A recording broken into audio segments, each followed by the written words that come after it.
do? Get moving. We gotta stay loose, you know? Let it cool. Let the coolness get into our vertebrae.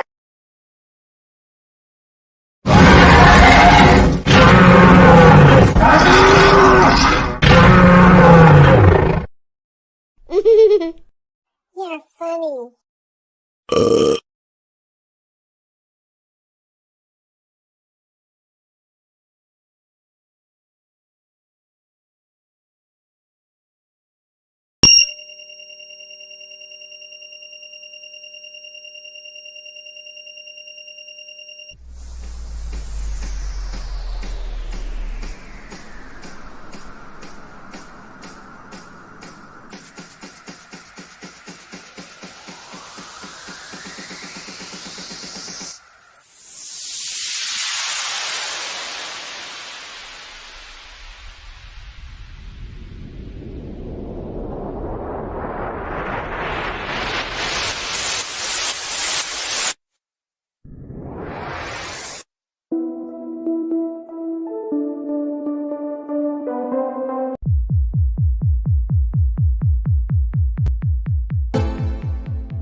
What are we doing? What's going on? Who's here? How we doing tonight? How's everybody? Late night live, baby. Boom. You got to be ready for the late night. We got DN. We got Mad Pyman. It's not even nighttime for you guys. Dragon Sage. I don't think it's nighttime for any of these people. Is it? Am I right or am I wrong? Is it still nighttime? Well, 4:39 p.m. for Pyman. It's morning in Australia. 4:30. Or no, Mad Pyman says it's 4:39 p.m. where he's at. 7:39. Hey, Conspiracy Realist Mom. What's up? I haven't seen you in a while. She's back. The Conspiracy Realist Mom. I always call her the Conspiracy Mom. It's morning in the UK. Conspiracy Mom. So anyway, what are we getting into tonight? I don't know, Jenny. Right now, it's 4:20. I don't know what time you think it is. Yeah, I'm getting ready to roll on. Because you know why? First things first, we gotta call the 420 and we gotta take a walk with Keck. Hey, at least I can get the voice.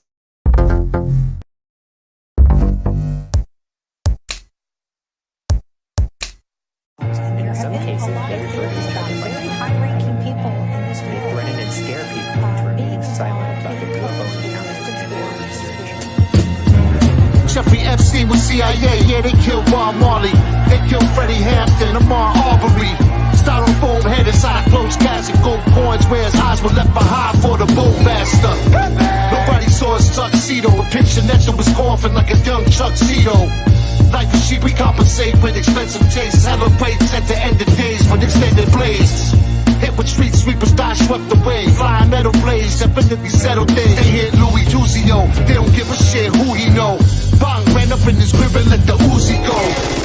Yo, under my culture with yours, bing bang, ring your doorbell, shoot you through the door. Royalty and respect, loyalty and death. We took an oath amongst men till our dying breath.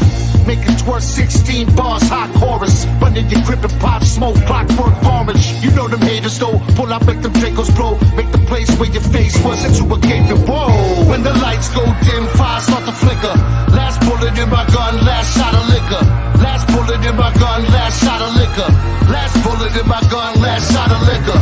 When the lights go dim, fire start to flicker. Last bullet in my gun, last shot of liquor. Last bullet in my gun, last shot of liquor.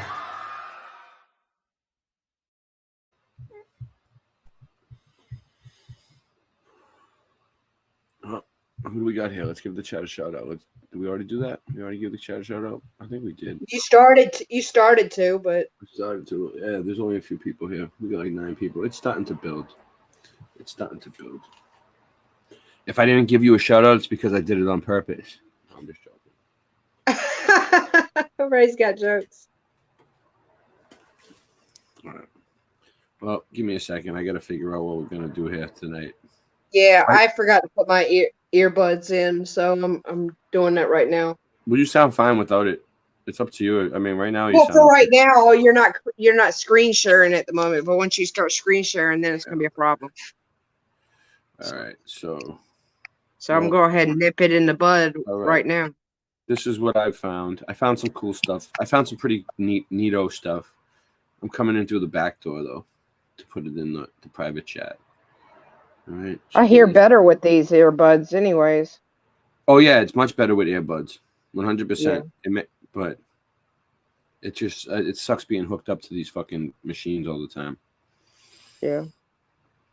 Yeah, the earbuds do hurt my ears a little bit, but yeah, it is what it is. Oh my god. All right, private chat. All right, first link. I should have, I should have already had this ready before the show, but I'm just unprofessional. What do you want me to tell you? It's a work in progress. Progress, not perfection, right? Yeah, I like that. That's one of the things I live by. That's one of I the know it's one of those sayings in the rooms. Yeah. That's one of the ones that I actually like, because nobody's me perfect. too. Nobody's perfect. Right. As long as you're making progress. You know what though? You know what? Every time I would say that, it would annoy the fuck out of this woman, the couple whose house that I used to go to fellowship. The woman, she's such a fucking Karen, like like a real Karen, oh my god, she complained about every fucking thing, and and she's so picky. She's picky about every fucking thing, even like food too. And so her and her husband would make comments about we ain't gotta be so fancy and do all this work and everything, doing it, just make it simple and stuff. And I'm like, it's not really that complicated. It's not fancy. It's not complicated. It's not fancy.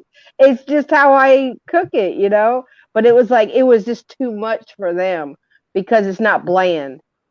Yeah. Oh, and another thing that would drive me nuts though is when they made lasagna. Oh my god, they put fucking cottage cheese in lasagna. That's a fucking sin. That's a crime against Italian food. You do not put cottage cheese in lasagna. Cottage cheese and lasagna? That's gross. That's fucking. That's a sin. That's a sin. It's sacrilege. Fuck. It's not even Italian food at that point. No, it's not. It's something else. It's an insult. That's an insult to Italians. I know. And then they would get mad at me when I make stuff the right way. Oh. You ready? Can you hear this? Yep. And while you are living a good, this will jump it off for us. Let it be rooted in greater What principles. the fuck? And even from a scientific perspective, God is still applicable. The science community would call this nature, and constantly marveling at the wonders and intelligence of nature. And that's what I'm talking about when I say God. The intelligent order and design in the fabric of this realm. And I think everybody can see proof of this and come to an agreement, whatever your faith or lack of it. But this higher structure should be the principles upon which we base our lives. And it seems like the power structure in place does everything it can to undermine this natural order. Welcome.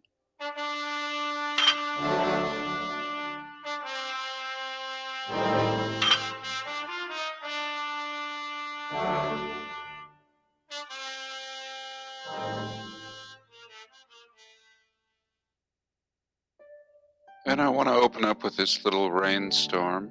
And while speaking of God, does he move in a cloud? As we're told in the Bible. Is weather natural? Or is there something else going on here?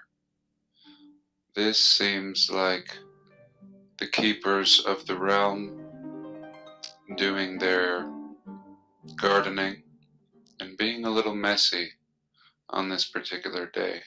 Perhaps performing their task in haste, close to retirement. Very interesting what a time lapse provides for us. See that shit? That's a time lapse footage of the rain. What otherwise may have occurred in what would seem like slow motion, frozen in time. And how much water can a cloud actually hold? This cloud seeming to hold a pond's worth. In this little part, I just want to show you 5 short films. I recently talked about the removal of a building that I visited here in Salt Lake. And if you remember in the last video, I was speaking to some police officers, and they told me they moved the building across the street. And I had no reason to suspect anything other in this particular case. And sure enough, I jumped online. It happened about 9 years ago, and I'm very impressed with this restoration. They literally built some giant floor dollies for this thing. It looks like they bricked up all the windows to facilitate the move and give some extra strength to the structure. And we had once seen depictions of photos at the San Francisco World Fair where they had not only moved. You see that? You see that shit? They're moving a whole fucking brick building. A whole thing. They bricked up the window so it wouldn't fall apart. What? They're moving a whole brick building. Look. Oh my god! I knew they could move houses, but buildings? Across The fuck?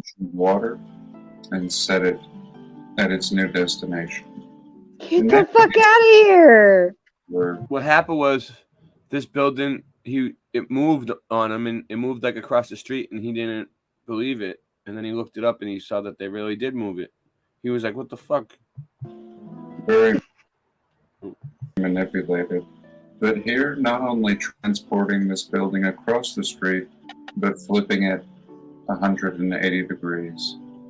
And I have no doubt in our ability to do amazing things today. Sometimes I think I don't stress that enough.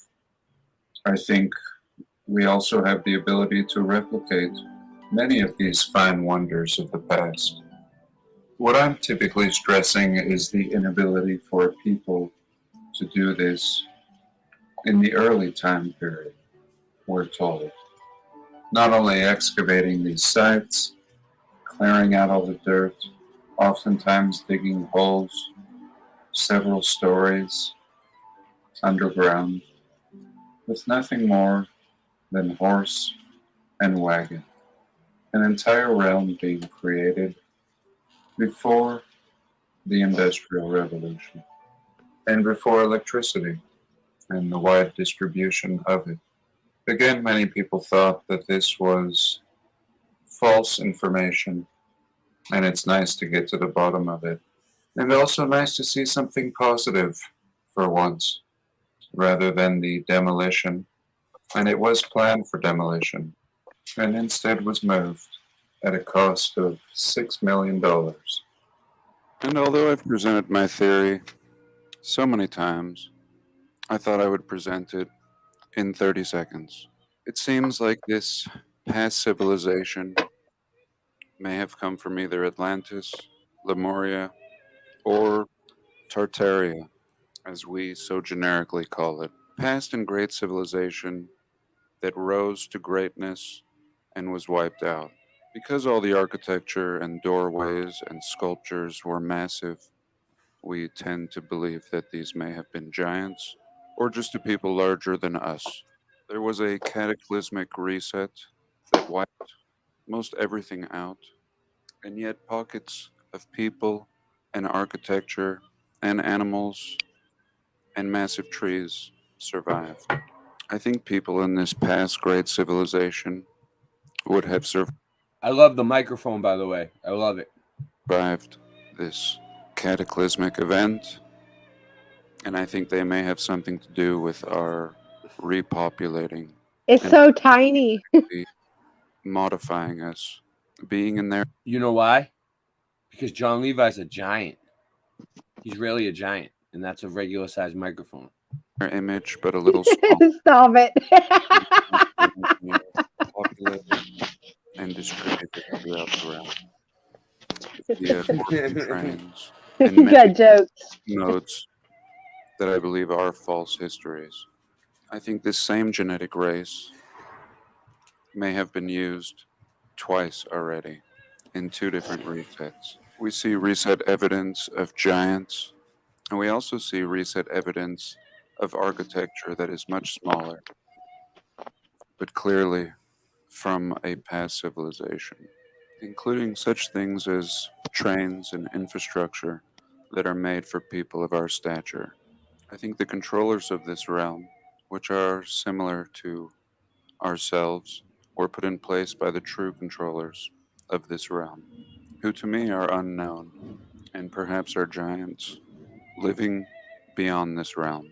I have no doubt if there's another reset, they will repopulate and restructure the narrative and the timeline to suit the people. And that was in response to Matt's video.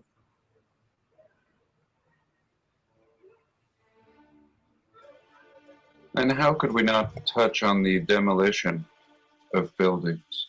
It's one thing to build a building in this time period, and a lot of people don't consider the fact that just looking at these demolitions will show us how primitive these people really are. Hell yeah, Bobby Typically, Marley. That's the way to do it. Late Night Live deconstruct 24/7. a building would require many of the same means as used in construction. And yet, in this time period, everything is done by hand with horse and wagon. And I'm not sure how many days this time lapse may have been. And we'll notice at the end here a massive Good day, bulb, Forever Love. because Are you, these people are just you clocking continue in? Are you taking clocking brick in? by brick apart. Punch the time And what clock. they found is the buildings just kept going There's no underground. paychecks, though. And it seems like I just go on and on about this city of Salt Lake. I'm not sure sometimes if I'm getting any closer to presenting some kind of proof that the story we're getting. I like it. I don't know. Some people like it better like that, but I like it better like this because it makes the video go full screen. Watch this. I like it better like this. Watch. Because the video will go full screen and then we'll just be down in the corner. So people can watch the video. Given Nice. is a complete falsity. You see what I'm saying? It looks better like that. Don't you agree? Yeah, I like that. Because it takes up the full screen. You can see it better. Yep. But other people like it better the other way. I like it like this. 1870, the railroad comes in, and we have a whopping 12,000 people. 10 years later, about 20,000. And this is the approximate period I Yeah, want to Scott. focus on today. Yeah, Scott. We have the 30 international years. crew. We're on In the we're first on 30 international years, hours. We are set to have International waters. 20,000 people. And what can All right, so this is important. This is the people important part. accomplish? 20,000 in 30 people years? in the first 30 You have years. to 20,000 take into people in account 30 years. the means, of course, available to people. Eyes on the prize. Eyes on the prize, people. Stay horse and focused. wagon, and the introduction of the train. We're told almost immediately in 1853, construction begins on the temple, and we see a series of suspicious-looking photographs. Nope. Yeah, that is a very suspicious-looking photograph. I agree. Showing a massive wall already in place, and the tabernacle hall already built in the early stages. Wait up. of the Is it tabernacle or is it tabernacle? Tabernacle. It's tabernacle. It's not tabernacle. Yes, tabernacle. Well, I'm gonna still continue to say tabernacle. The If it was supposed tabernacle, it would be spelled with an E instead of an that would A in be that spot. amazing enough. In my reality, it was spelled with an E. If we were to accept that. But at the same time, we're told they're building prisons, Oh that yeah, it does resemble have it. It does have an E, but it's still hotels, pronounced tabernacle. town halls, municipality buildings, industrial, All right, if you say so, Jenny. and places of worship for other I'll put it this way: I was reading college level books when I was in 30 second grade. years. And with a small population of less than 20,000 Welcome. people. And I was reading the King James when I was 10 years old. To the National Register of Historic Places, and I quickly became overwhelmed. The amount of historic buildings built in this early time period for a people that we're told just trekked across the wilderness with oxen and horse, and some even on foot, is completely astounding, and in my opinion, completely unrealistic. It's complete Many bullshit. of these It's complete have crap. very vague Complete construction dates and stories, seemingly written in haste. And I'm always impressed with how late in the game they are to add these to the historic registry, some as late as 2013. But I am very thankful. In many cases, such as the prison built in the 1850s and demolished in the 1950s, before any thought of historical preservation would begin to take place. And it seems like it was easy to manipulate history all the way up until the 1950s. And here we see a picture of the Hotel Utah in 1925, now called the Joseph Smith Memorial Building, and we're told it was built in 2 years, from 1909 to 1911. And here, for example, the Salt Lake County building, one of my favorites, we are told is built in 3 years, from 1809 to No 1890. way. Yeah, no. And this thing is nothing No short way. of the most glorious castle, Yeah, they built that in complete 3 with years. gargoyles Yeah, get the fuck out and of here. everything Gothic. Here we see a beautiful castle, Converse Hall. It was built out of red brick and white stone, and was the first building erected for the college in 1906, seeming to have been built in 1 year. And here the 1 old year. Danes 1 No, year. there's no fucking way. years 2 years. of This red one, 2 brick, years. 1887 Yeah. to No. 1889. And really, I could just go on and on and on and on. Really, I've shown it in past videos. The whole city completely built out only 30 years after the arrival of these Mormon pioneers. Very similar to the miners of San Francisco between 1849 and 1870. Completely elegant and exquisite architecture. I call Sprouted shenanigans. overnight. And it's not just all of these buildings in Salt Lake City. You have Provo, they're building temples in St. George, all throughout the state, really. All in this beautiful style. And within this lot of 20,000 people, like I said, we have Catholic churches, Greek Orthodox churches, with domes and spires and columns, not to mention a sophisticated infrastructure and rail lines, and I think you get my point. A city for the taking. Here we go. Here's the And part here I about was the just orphan. watching something that was shared with me featuring Jerry Seinfeld, and it had to do with the Coney Island infant incubators. And the interviewer asks him about his history, and he says his father was an incubator baby. And the interviewer laughs as if he doesn't believe him. And I'm going to play that for you. Early 1900s, my dad was an incubator baby. And very strange. Of course, we've talked about this before, but in short, between 1854 and 1929, the relocating of about 200,000 orphaned abandoned, abused, or homeless children took place.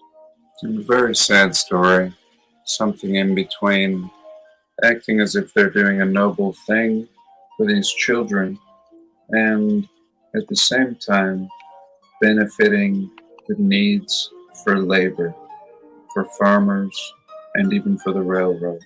Here they're showing us advertisements placed in papers encouraging the adoption of children. Here we can see a poster. A number of children brought from New York are still without homes. Please call and see them. And often they were treated like farm animals. Their teeth were inspected. They were made to do push-ups and other tests of fitness. This program originally said to be started by this man, Charles Loring Brace, and we're told in the 1850s there was up to 30,000 homeless children in New York City, and New York City's population at the time was 500,000. And this guy has this great idea to start shipping them across the country. In this early time period, some cities barely even getting started, barely laying the tracks to these supposed newly constructed cities. We're told these children were often known as street Arabs. Brace believed that street children would have better lives if they left the poverty of New York City and were instead raised by morally upright farm families. And in short, these children were ultimately slaves, not sold for the love and care of a new family, but rather for their ability to labor. And I think this whole story is a lot more twisted than this simple and seemingly well-intended narrative. The children were told, your parents are not your parents. Your life begins when you are chosen. Do either of you have any sense of how far back your ancestries go in New York? Have you ever? Yeah, I mean, mine came in the 1920s from Ireland, Northern Ireland. Mine about the same, early 1900s. My dad was an incubator baby in Coney Island. He was on display. They had just invented the incubator. What's up, Deanne? You could literally tell me anything. I'd believe. No, it's true. Yeah. Well, that's it. I thank you for joining me, and do have a blessed day. Okay. So, You know, I think the guy did believe him, but he was laughing like that because they want everybody to think, everybody who is watching it, they want everybody to think it was a joke. well, it wasn't a joke, and I got more. No, it wasn't a joke. They were serious, and he knew he was telling the truth. He was doing the laughter thing because, it's, to try to make people think, to give people the false impression that it was a joke. Here's another one that I got about the orphans.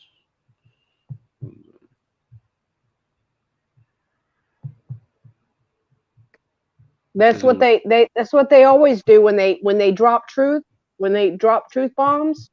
They always laugh it off. 1906. Let's see what this is.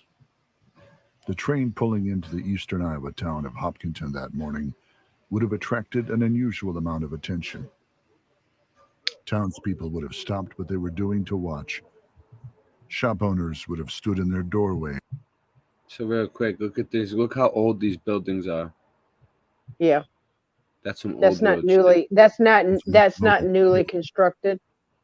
No, and it's look, see, like you can see that white spot on that rounded part, like in that corner part, where you see how it's like there's like the white spot and there's some more white spots up above. That's like kind of like almost like discoloration or something. That kind of stuff comes from like age. Weathering. And this picture's already old because it's in black and white. Yeah, so but you can. You can see the weathering. It means the buildings are even older than the picture. Yeah, they're old to have that much weathering.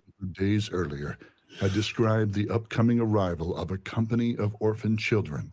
It said, "The object of the coming of these children is to find homes in your midst, especially among farmers, where they may enjoy a happy and wholesome family life, where kind care, good example, and moral training will fit them for a life of self-support and usefulness." Inside the train that It was slavery, okay? They treated them like slaves. They didn't treat them good. day, Hey, Scott, like he could be old enough because if his father was really old when he was born, train and down the block to the Hotel Hopkinton. some people have been known to have children in their old age. They were escorted to the nearby Masonic Lodge. Look at that, Masonic Lodge. So the children were brought here, right? And then they were escorted to the nearby Masonic Lodge where a group had gathered to see the children being offered. So the orphans were brought to the group had gathered to the Masons brought the orphans to see the children being offered. The boys and girls were asked to stand and sing a song, recite poetry, anything that might endear them to the crowd. By the time the gathering had ended, each of the 8 children had gone home with a different set of strangers. Between 1854 and 1929, some of these kids, some of their parents died, but some of them were stolen from their parents. This scene played out many times across the United States, particularly in the Midwest. These trips, which essentially amounted to the resettlement of 250,000 children, were later collectively described as the orphan train movement. All right, so placing. Let's see what this is. Yeah, I'll let it go. I'll let this next one go.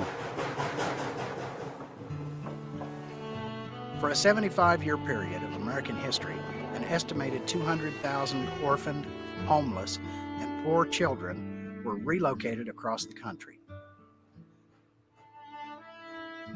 It's a lot of children. Like, where did they all come from? Baby incubators. Right. At the World's Fair. And who knows? You know what I'm saying? Did they? Yeah, but where'd they come from before they were put in the incubators, though? Did they grow them? I don't know. Was it some sort of? Was it some sort of? You know what I mean? Was it some sort of genetic? I don't know if I buy that. I don't know if I buy that. Where did they get all the orphans from? I have another theory. What do you think? Okay, in the Bible it says that when Jesus came back, it says that all the dead in Christ would rise first, and then those who are alive would meet him in the air.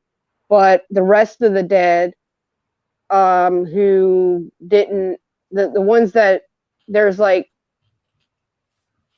those who didn't have the chance in life to accept Jesus would be given, like, would be raised at the end, like after all of that, right? After the millennial reign and everything, right? They would be it's kind of like a reset, like a second chance or something. Mm-hmm. And I think that's what happened. They were reborn or something, or like they were. I think they were repopulating the area after the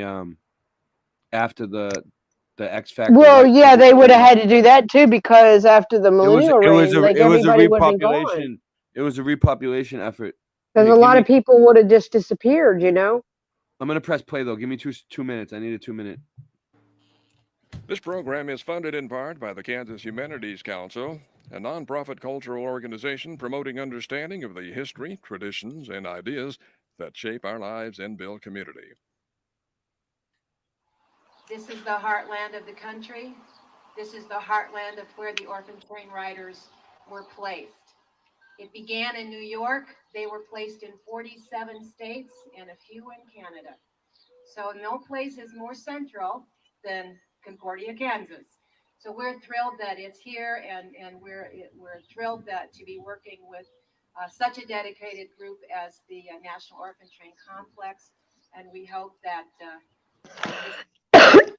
research center will be of great benefit to everyone across the nation as we try to get the word out about this important era in our history.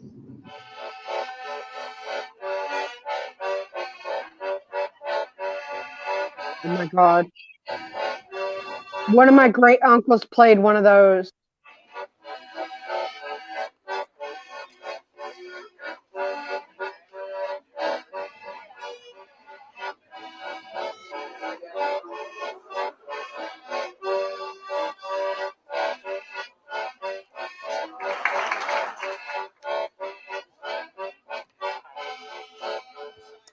I first became interested in this subject when I was in graduate school, and I was doing a paper about childhood in the 19th century. And I came across the writings of Charles Loring Brace. And Brace. So this guy, Charles Loring Brace, he's all over this fucking thing. Hey Ray, I just that guy was playing an accordion, and it kind of made me have a flashback to like when I was a kid. One of my great uncles played an accordion. Yeah. That was kind of cool. What? There was a guy playing an accordion. I had a yeah. You didn't hear it? Considered to be. No, I was in. I had to go the other way. Oh, okay. Yeah, they showed him playing it, and you could hear it. That's cool. The orphan train's work in the United States. Other people had talked about it, but he and the New York Children's Aid Society were really the first to show that it could be done, and it could be done successfully. Certainly, you have to think about urban New York and Boston in the mid. Boom, baby. Think about urban Boston in the 1850s. Boom, baby. There aren't any kind of real. It wasn't that long before we were born. You know what I'm saying? Like 1850s, 1900, 1907. We're getting into the 1900s. They're moving orphans around. That means the reset must have happened like not that long ago, as long as what they're saying. Social networks that if people become ill, if say the breadwinner dies, we just didn't have the kind of social systems that we do today. There is an estimate that probably by 1850 there were 10,000 children either living full or part-time on the streets of New York. And that's an incredible number to try and deal with. There certainly weren't institutions that could house all of them. Beginning at 1800, after the War of 1812, America changed dramatically on the East Coast. Prior to about that time, there were no slums in American cities. The rise of industrialization, the increase in the numbers of immigrants coming to America caused a dichotomy to develop in American cities, that there were affluent sections versus poverty-stricken sections. And that caused a great strain on social services, on police services. Children were oftentimes had to raise themselves because parents had to work so hard, died young, led lives of crime in order to survive, especially immigrant children. And so it was a different, changing time in America. By 1900, New York City had 3.5 million people. Ellis Island was processing 2-3. Hold on, Ellis Island. Let's see something. Let's go back to that. My great grandfather came through Ellis Island. He was 18. Immigrant children. I just want to see what that looks like. So it was the Statue of Liberty. I want to pause it. Changing time in America. By 1900, New York. He came over from Palermo, Sicily. 3.5 million people. Ellis. Look, is it on a star fort? Can you tell? No. You can't tell. You can't tell. It looks different to me though. Island was processed. Oh, look, you can see that it is on something. Processing 2,000-3,000 people a day at its peak, and people coming in thinking this was the land of milk and honey, and finding themselves in a pretty desperate situation. And I think a lot of the children had parents, maybe lost a parent, had both parents that just couldn't afford to keep them, and in desperation had to relinquish the children. New York City sometimes is described as a beautiful woman with a dirty neck, which I think is a pretty good description. Chicago, St. Paul, a lot of the other cities were pretty much the same, not as large, but also with desperately poor populations. So this Charles Brace created the Children's Aid Society, hoping to set children into a happy life, a Christian life, a rural life. He was very much a primitivist. The best life is living close to nature being close to God. And so he thought that that would be the perfect solution. That's what they believed. That's what the Freemasons believed, that That's what they said. That's what the but nature. Nature is God. That's that why was their flowers on everything and in their buildings. Oh well, yeah, they're not worshiping the true God. Exactly. That's what I'm trying to tell you. They're worshiping the creation instead of the creator. Exactly. And God specifically says not to do that. Had no one to care for, had no access to education, had no access to nurturing medical attention, to send them off to a rural environment where somebody could tend to them and provide for them until they were 21. Brace was an upper middle class, not quite aristocrat, but somewhat, came from a fairly well-to-do family, and he was very well educated, had gone to a theological seminary with the idea that he was going to be a missionary to the poor in the city. And he did begin to work among the poor. And pretty soon he decided that he wasn't going to work with adults. He decided adults were beyond salvation in most cases, and he decided to devote all of his time to children. Brace and the Aid Society became synonymous with sending children out of the cities with the orphan train program. Sounds like propaganda to me. The orphan train program. Yeah. It was the shit that she was saying sounded like a bunch of propaganda. Like, what do you mean? It just sounded like a bullshit story they made up to make him sound like he was some humanitarian or some shit, you know? Yeah. But no, it wasn't like that at all. That term didn't really come into use until the 1970s. They called it placing out. We kind of think of all the kids being, taken off the street or taken out of orphanages, but that wasn't the case. These kids were used as chimney sweeps because they were small. They used to shove them down the chimney. They weren't nice to these kids at all. They didn't treat them like family. They were told, your past is not your past. Your parents are not your parents. Your life begins when you were chosen. Brace wanted to place children who were the most likely to be accepted in their new communities, which meant that he chose children, most of them with West European backgrounds, English, German, Scandinavian, Scottish, the kids that looked the most like the communities where they would be sent.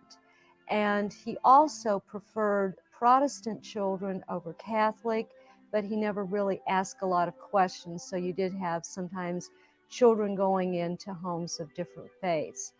And Brace was very concerned too in these children being accepted that they not have visible physical handicaps. And he never approved of placing African American children, even after the Civil War and slavery and the slave trade was over. He did not seek out Black communities like those in Kansas, like Nicodemus. He didn't look for those communities to take children that were of color. And if we place this in the context of the times, late 19th century, early 20th century, life was not good for a lot of children, especially poor children. And I think that the whole concept that maybe, hopefully, they would have a better life. and that Look how many of them there are. There's so many orphans. was the whole idea. Many didn't. Many were used as strictly slave farm labor. But there Slave are farm stories, labor. Wonderful stories of children ending up in fine families who loved them and cherished them, educated them. I think one woman I remember particularly, she said, I was spoiled rotten. And that wasn't the way her life had started. And so life was very difficult for adults, but it was also very difficult for children. And it was a chance, at least hopefully a chance to have a good life. Probably about 90% of the children had at least one living parent. But in 19th century terminology, if you had just one living parent, you were called a half orphan. If you had one living parent in the 19th century, you were called a half of an orphan. Half orphan. What do you think about that, Jenny? Look, that gets up under my skin. Look, like 7th annual. That would make my children half orphans, and look at this. so you can see why that gets under my skin, right? Look at this. Look at this. Yeah. But look at this. 17th annual report of the Society for the Relief of Half Orphan and Destitute Children, established in New York, December 16th, 1835 or 36. 35, it looks like. Destitute children. What is it? What does destitute mean, Jenny? Do you know? Means that you have nothing. Like you're completely like stripped of everything. You have nothing. But the thing is, like, all right, there's reports I'm gonna show you from the orphan train people, the people that were actually on the train, that these children were, like, said like one there was one report of a kid saying like, okay, like, they tried to take him, put him on the train, and he said, you know, his mom was still alive. They told him his mom was dead, and his mom was still alive, like in the hospital, and they didn't care. Yeah, Mad Pie meant homeless. Destitute means homeless. Well, and without anything. All right. And so technically, you were an orphan. And children with one parent or even both were sometimes placed out. And in the AIDS Society accounts, you find stories of parents who, and a lot of these people are immigrants, who are desperately poor, can't imagine how they're going to take care of their children. And so believing that they're giving their children a new chance at life, a chance for an education, food, a roof over their heads, they turn them over to the AIDS Society to be placed with a family that they believe will take care of all of those real necessities. Well, I came out west when I was about 2.5, but I didn't know any of. This lady was an orphan. She was an orphan train. She was an orphan. This lady was an orphan. Orphan train rider. Orphan. This till I was 27 years old. I didn't even know I was an adopted child. But as far as I could figure out, that my mother probably left the hospital. So she was too young. They took her away when she was too young to even remember. She said she didn't. She said she didn't even know until she was 20-something years old that this happened to her. So like 27, she said. 27. So yeah, like almost 30. So they grabbed her when she was really young. She can't even remember it. Like before her memory started. Hospital, because in those days they kept them 10 days. And the history tells me that I was put in the New York Foundling Hospital when I was 10 days old. Oh, wow. The Foundlings. So she was basically a newborn when she was taken. The Foundling hospitals are very connected to this whole thing. Okay, the Foundlings. Yep. The Foundlings. Yep. She said she was put into a foundling hospital. And why were they called foundlings? Think I don't about know. it. They were found. They were found. Like, I don't even think that they were taken away from parents. I don't think that they even had parents. Not in this life, anyway. Where did they find them then? I don't know. I don't know how to explain that. Like how it happened. Like it's something I would like to understand.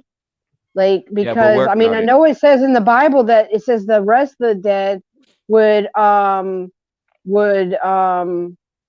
not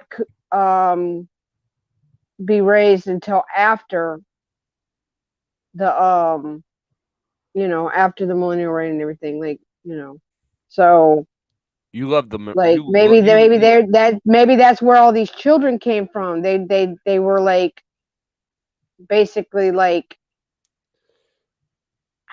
I don't want to say reborn, but like just like brought back and like as children and babies. Yeah. Or maybe they were brought back at the same age in which they died previously. I don't know. Like I don't really know how it works because like I mean it doesn't really go into a lot of detail about Stolen. how that works. It's Stolen. a I like it. mystery. I like it. Stolen. That she just walked out of the Yeah, house, I mean I do think some of them could have been stolen though, but closed this place. Where the I children don't know. really depends, first of all, if there's a train system that reaches them.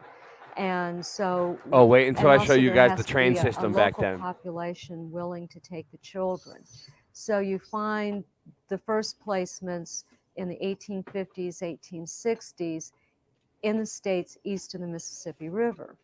And then after the Civil War, when the train network begins to spread westward. Okay, when they show us these old ass fucking steam engine trains, right? First of all, the steam engine was really good, but um, I gotta show you guys something after this. I'm gonna get to it, but like, okay, this whole country was the whole, maybe the whole world even was built on electricity first, right? Everything was trains, right? There was trains going down residential neighborhood roads and everything, trolleys. Now they took them all out and they made this all pay for gas. I'll show you. I got some good footage of that And you coming up. have this huge influx of settlers like Kansas did after the Civil War.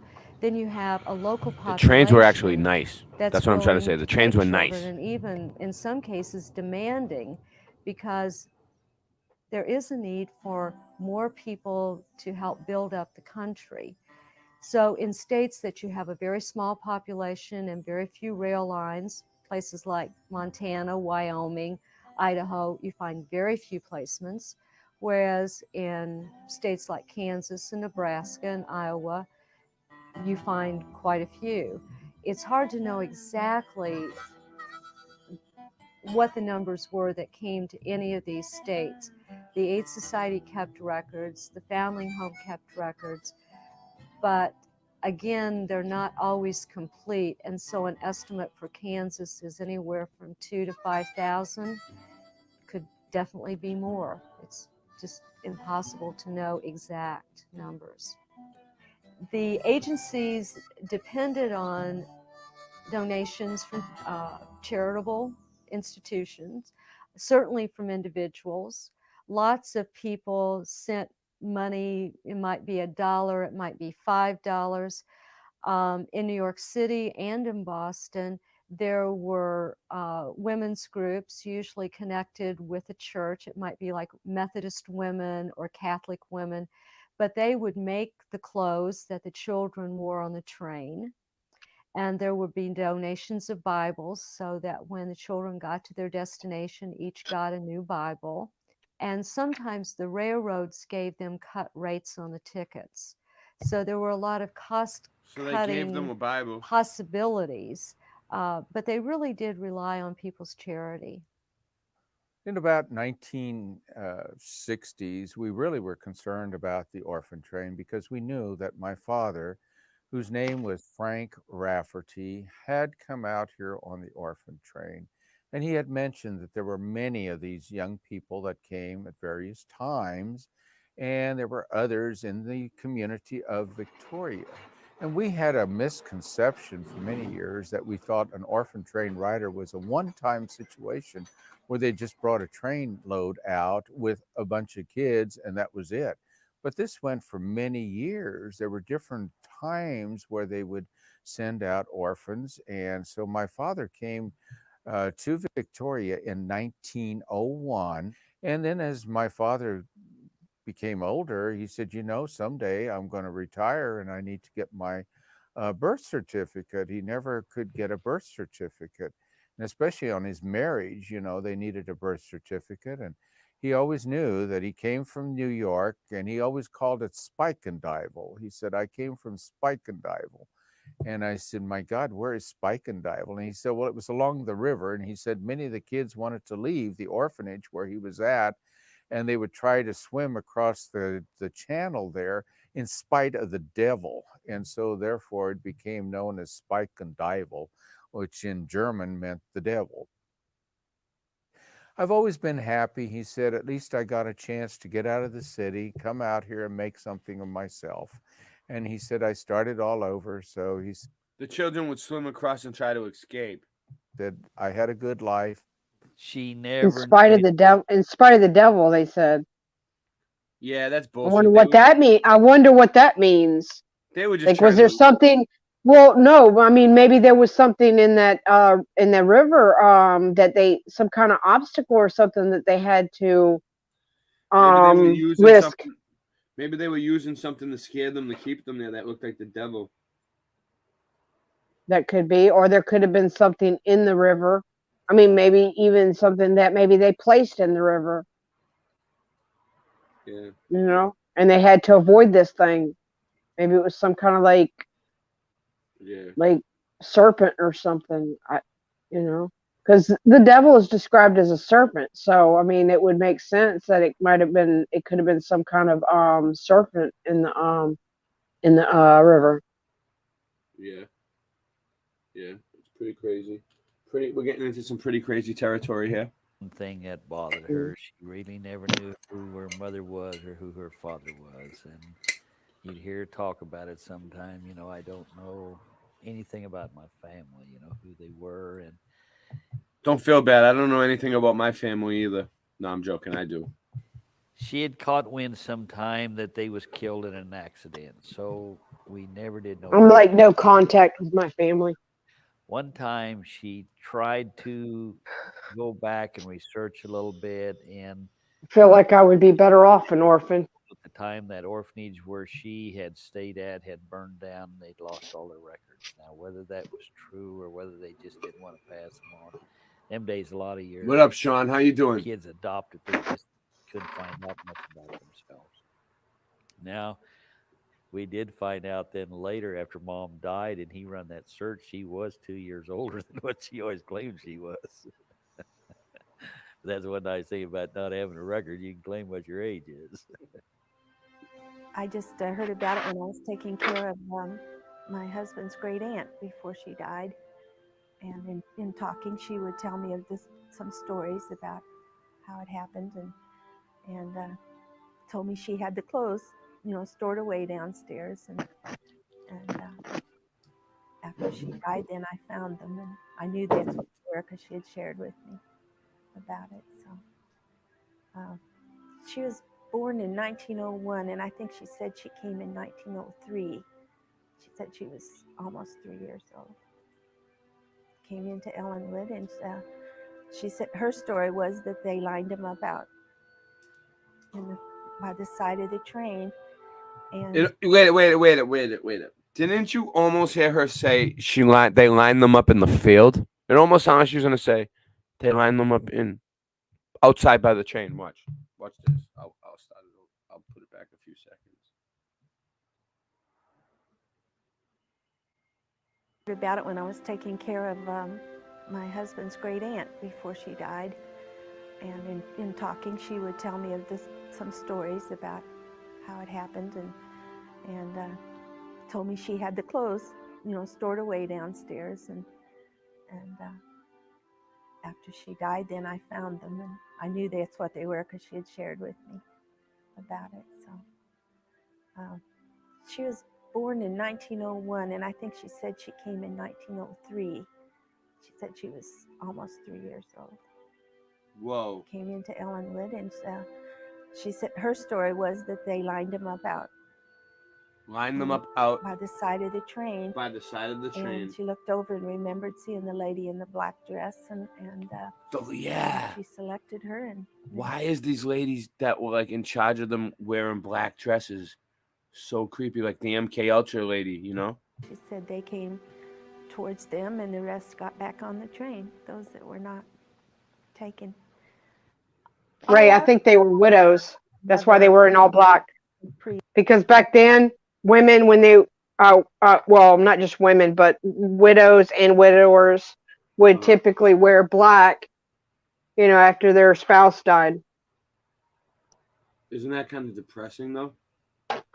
It is, but I mean, unless they remarried, if they remarried, then they would no longer wear the black. But as long as they were like widowed and still not remarried, they would wear black. It was just like it was a custom, you know. I guess it was a way of letting people know that they were widowed. It's terrible, though. Yeah. I mean, it was like they'd stay in mourning. But see, the Bible actually says that the Bible actually gives a limit on mourning. It's like you should mourn for like 30 days. Yeah, the Bible. And if it's done, it does say that, yeah. But if it's done the right way, like the way people used to do it back in biblical times, then you really would only need that 30 days. But the way things are now, there's no way that you could grieve in 30 days, and because this world, it makes you so busy all the time. You like gotta go. You can't sit still. Like for example, I'll give you an example. After my husband died, I had to I was able to stay with my mom for a week, and she wanted me to stay longer, but I was like, no, I got things I got to take care of. I mean, who else is going to do it? Nobody. Are you going to do it? Are you going to do everything for me? Of course she wasn't. I had to go and do everything. I had to settle his affairs. Oh man, I'm telling you what, that was stressful. And I had to settle my affairs. I had to go back and just handle all this shit. And then I ended up getting like all this other shit coming at me as well. And I'm like, when do you have time to grieve? You can't. It's terrible. I'm gonna especially when you got no help, when you got no family to speak of. Well, we're your family. Well, you got us now, okay? We are your family. Let me press play.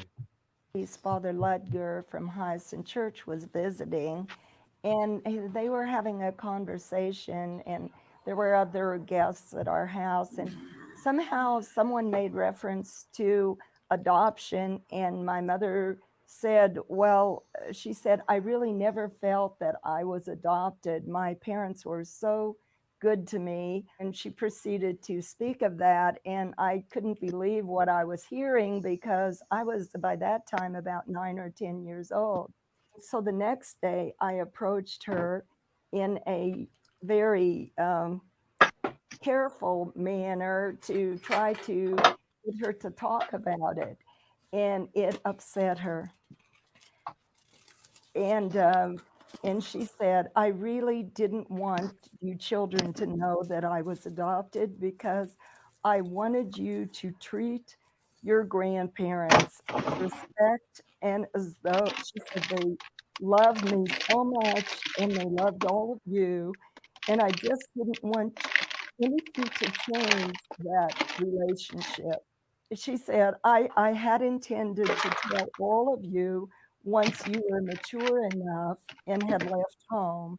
And she said, but as little children, I really didn't want you to know. But I heard that my grandfather, my father's father, was on the orphan train. And I don't know when that was, unfortunately, but he grew up in New York City in Brooklyn. And the story goes, this is all family hearsay, but there has to be a germ of truth to it all, The story goes that his father killed his mother. And as a result of the father being sent to jail, the three children, Elsie, Albert, and Pete, were put on an orphan train.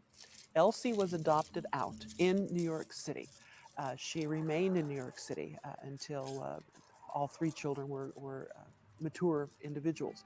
But the two boys, Pete and Albert, were put on a train. Pete was the older of the two. And at each of the stops alongside the railroad station, there were signs hung on the young boys around their necks, and free for adoption. Pete and Albert, their names were on there, Pete and Albert Richter. And Albert was younger than Pete, and so people didn't want to take both boys. Two mouths to feed, maybe too much. Pete was older, more responsible, perhaps a better worker, because Albert was just a little kid. And so at each train station, when somebody would volunteer to take Peter, he would hang on to his brother Albert and say, "Me no go, Allie no go." They could barely speak English. They grew up speaking German. And eventually at Soldier, Kansas, at the train station there, a man... She just said they grew up speaking German. Is that what she just said? And named Blankenbaker took both of the boys home to his farm, along with the monthly supplies that I suppose he had gone into town to pick up. And Pete and Albert then grew up on this man's farm near Soldier, Kansas. And the AIDS Society only used one agent to take anywhere from, maybe 5 to 30 kids at a time on a train. And it's not that you just get on a train in New York City and you end up in Abilene, Kansas, or Clay Center, but you have to make stops, you have to change trains. There's one story from Leavenworth where they had to wait to change trains, and one of the boys in the group says, well, the kids had, several hours layover, so they fan out around town. Well, that agent has to go and hopefully get them all back together. And the agent knows where they're going. There's a predetermined destination. You hear that? They had agents and handlers and predetermined destinations. I wonder who they were. They just don't go riding along and somebody says, oh, this looks like a good place. They know where they're going, and the agent has worked with a local group ahead of time. But the agent has to take care of all the needs on a train while they're traveling, food, kids get sick, and then when they get to their destination, make sure that the whole process goes smoothly, where the kids are literally put up before an audience. People look them over, decide who they might or might not want, and then the agent is responsible for talking to the prospective couple or single person and explaining what their responsibilities are. And the agents usually gave them a small card that listed all of their responsibilities, which included making sure the child had an education. One girl's reminiscence, she says, we were taken to a big building, and that big building could have been any number of places. It could have been the courthouse, and in many towns that was the case. The opera house, might have been a church. Usually they went to a large... The opera house might have been a church. It might have been something else. Nobody knows what it was. Because it had to accommodate all of the people that were coming in to see the children. And so when kids talk about the big building, it probably is the biggest building in the community. You find some towns being visited over and over again, and actually some places demanding that the AIDS Society return. There's one story from McPherson. The agent had brought children out, and this was like in January, and there were about 14 in the group, And the townspeople practically wouldn't let her leave until she promised that she would be back within a couple of months' time with another group. And so many towns in Kansas are visited over and over again because the local community is willing to take these children, willing to take them into their homes, and some of them do want them to be their helpers, their domestic help, their farm help. But a lot of these families are looking for children to adopt and to take into their families as their own. Many of these children were needed in the plains areas such as Nebraska, Kansas, and Oklahoma, but especially Nebraska and Kansas, the Farm Belt. They needed young people to help with harvest, thrashing, raising cattle. Just there was a great need, especially for the young men. And so that's why I always said the boys were usually the first to be adopted off the trains. However, they needed, many of the women in the house needed extra help, and so they needed a girl to help with the household chores. We know from stories that some were just used for, the girls never got to do more than 4 years of education, and they were used as maids to help along with scrubbing the floors, doing the washing. It isn't like today, so they had a lot of work in those days, preparing meals for all of these people. And so there was a definite need there. So that's one of the reasons why these children were placed into these particular states. Because these children are put up on a stage or some kind of raised area so that people in the audience can see them. And supposedly that's where we get the term up for adoption. Literally, I'm up here waiting for you to choose me. It kind of reminds me of those children being put up on the platforms, kind of reminds me of a slave sale where slaves were put up on the auction block and people came along and prodded them and looked and felt and saw how many teeth they had. Well, the children suffered those kinds of indignities too, at the hands of total adult strangers. That's scary.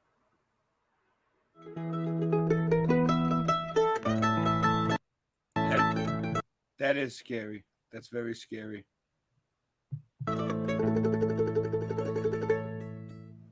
As far as I know, it was a case of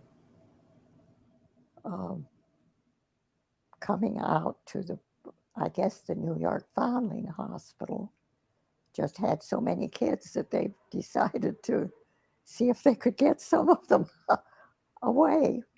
And so they approached the priest and the Catholic. All right, I'm gonna come back to this for a second. I'm just gonna come back for 1 second because I need to chop it up anyway. Right.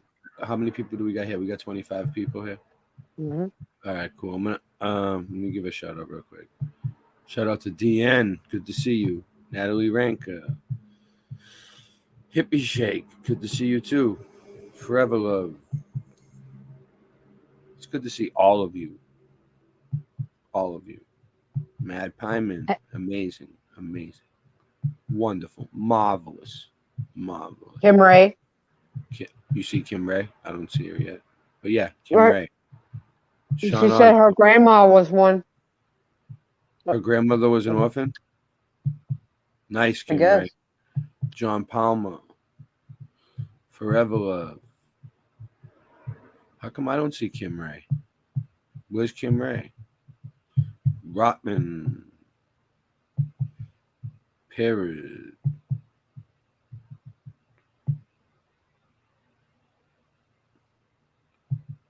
It's weird. Oh, I see Kim Ray. Okay, Kim Ray. I see her. She's right there. All right. All right. Ken says he's an orphan. All right. A lot of people are finding out that they're orphans. I'm gonna play this song real quick because I need a quick.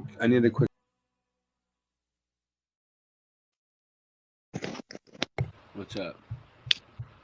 All right. We'll get back to the orphan chains. How's everybody doing? I just needed a quick break. Okay. I'm surprised you only played one song. Usually you play a couple of them. Well, yeah, I just. But no, it's fine. But no, it's fine though. We'll 'Cause, play. I mean, we got started real late anyway, so. I got all the time in the world. I'm not ready. I got so much stuff to show. This is just the beginning. Oh, okay. I mean, it's fine with me because when the sun comes up, it's the Sabbath, so I don't got to do nothing. What's tomorrow? Saturday? Yeah. Yeah, we'll keep going. Well, when the sun comes up, it'll be Saturday. And what time is it? They were Catholic organization. 3:56. Oh well, now some people would say that it started at midnight, but I don't go with that because I'm like, if it's dark outside, it's nighttime. It's not daytime. The day starts when the sun comes up. And that's how they got me. My father. To say that a day begins when it goes down, that don't make sense, right? It's illogical. Actually gave every chicken a name, and I could tell every chicken apart. Each chicken. She gave every chicken a from the name, others. dude. And of course, Every I couldn't chicken. do that now. Every chicken got a name. I lost my mother. I have a friend who has chickens, and one of her chickens, she named it Purple because she had to use this medicine to treat her, and the medicine it turned her feathers purple. Guess what? I think did a pretty good job. She's beautiful too. I now have a friend who has chickens too. Do you know what his name is? Mr. Herman and Lucy Shipper. What? One said Sailing took fan him man. in, Oh and my God. farmhand. They only had one son and they had two daughters, so they needed a worker. And so that's what my father was taken in. He was the youngest of this particular family. And they utilized him as the man who had to go out and do a lot of the work. But Dad never mind. He always thought, I don't mess with fire. Food, I get shelter, etc. But he knew one thing seemed to be different was that he did not fit in, and many of the kids had I'll given sit and enjoy a bonfire, but I ain't messing with it. a lot of Somebody hard else do that. of I'm chiding. scared of fire. He's one of those, and that meant that he had no family and that he was not loved, etc. And then the other thing was he was so fair-skinned because he was Irish. He knew his name was Frank Rafferty. Rafferty being pure Irish. Well, my grandfather on my father's side was a passenger on the orphan train. It was commonly known, but not necessarily a Sean. conversation very often. But yeah, it was well known that my grandfather had. Sailing fan man had a good show tonight. It's a belief of mine, maybe not a fact, that a lot of the orphan train children were kind of slated as. Were you watching the whole thing, right? The Renner family without having any. Yeah, I watched children. it I believe with John had what's his face to have a good farmhand. Okay. In fact, The Sabbath doesn't have to be Jewish. God said it is His Sabbath. Old when he left New York, just old enough to probably. I don't know. I always thought that too. Is the Sabbath Jewish? That's a good question. Who said that? Who said that? Sean. Good question. But see, that's what's programmed. That's programming. Since we're indoctrinated with that from the time we're like children, that the Jews keep Sabbath on Saturday and Christians keep it on Sundays. See, that's a misconception. God set apart one day. Why would God change that day? God doesn't change. Are you Catholic, Sean?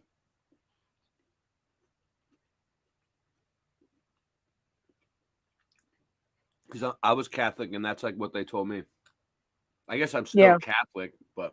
Well, see, actually, the Pope actually admitted to that they changed the Sabbath from Saturday to Sunday. They admit it. So what about Ozzy Osbourne's band Black Sabbath? What does that mean?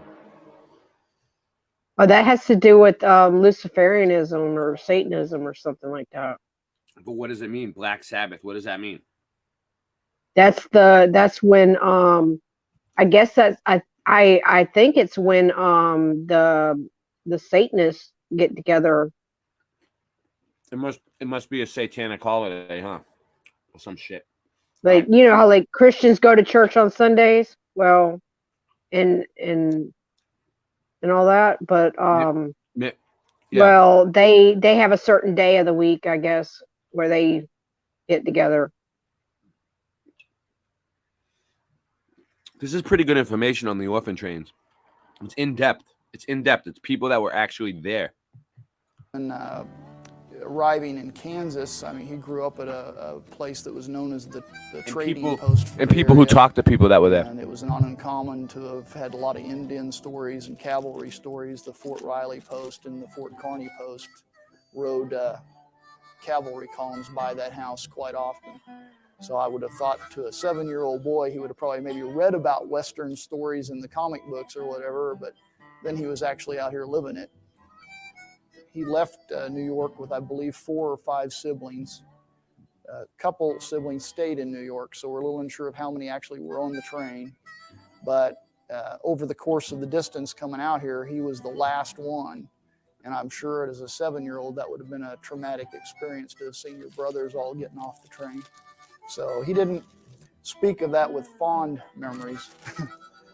But I think his time with, although he thought his adopted father was a bit, he remarked that he was quite stern. I still think he probably was happy that he ended up where he did. And I was walking up Lexington Avenue in New York City and remembered that my father said that I had been baptized at St. Vincent Ferris Church in New York City. Well, in those days, you didn't ask any questions. You just were told something and you shut your mouth. You hear that? So wow. In those days, you didn't ask any questions. You were told something and you shut your mouth. What does that sound like, Jenny? Because children were to be seen and not heard.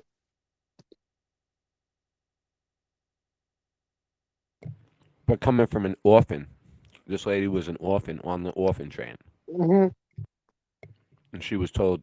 But that was standard true. That was true for most children. It was like children didn't have a right to a voice. They were to be seen and not heard. And I think it was a way of them to, like they had to fake all the history. They had to fake everybody's, like, all right, they gave the orphans buildings, right? Like, you came over here, say you were an orphan, Jenny, right? Okay, you come from say, I don't know, you came from Ireland or somewhere. Who knows where they came from, right? Italy. They tell you came from one of those places, Italy or Ireland or somewhere like that. You come over here, you're an orphan, right? Now, you're in a strange land. There's all these, everything's completely destroyed. There's all these half buildings around. Everything's half flooded, half mud, mud flooded. And then you look around and these Freemasons come up to you, right, Jenny? Like these guys with like top hats or whatever. They come up and they're like, listen, you want a place to live? And you're like, well, what do I got to do? And they're like, well, you just have to, you can have this building right here. And they point to like some huge building. You're like, all right, I'll live there. I'll take it. Like, all right, just say that you're Italian and Irish to everybody in your family. We need you to have kids, everybody that you have, they probably made people populate more and get more orphans or whatever they did. And they passed the stories down. So they lied basically to keep the building and have a place to live, to get off the street. And then they passed the stories down throughout the generations, and it just became like fact, like history, like family history. It's all fake. Wouldn't you do it if you were an orphan and you had no place to live and you were like in some strange country and someone was like, "Hey, I'll give you this building if you just lie and say that it was in your family for 500 years and your mom's Italian and your dad is Irish and you're Irish Italian and the building's been in your family for like 1,500 or 700 years or something." And well, they wouldn't even have to. They wouldn't even have to propose it that way. They can like program them to actually believe that. Exactly. and then you just pass that down to the generation, and then Yeah, and I think it was. after like I think it 10 was along those lines. after like 10 cycles of kids that go through, eventually that's all they're gonna know. This building was in our family. My mom and dad were Irish and Italian, and my grandparents came over on the boat. You know what I'm saying? I decided to go into that church and ask for my baptismal certificate. And of course, they said, well, we don't have any record of you, but we baptized a lot of children over at the uh, New York Foundling Hospital, which is only about 2 blocks over here. So I dashed over, and they said, oh, yes, you were here. They gave me a baptismal certificate in as if my. This is the certified Medell Ann Gruel. Mabel Ann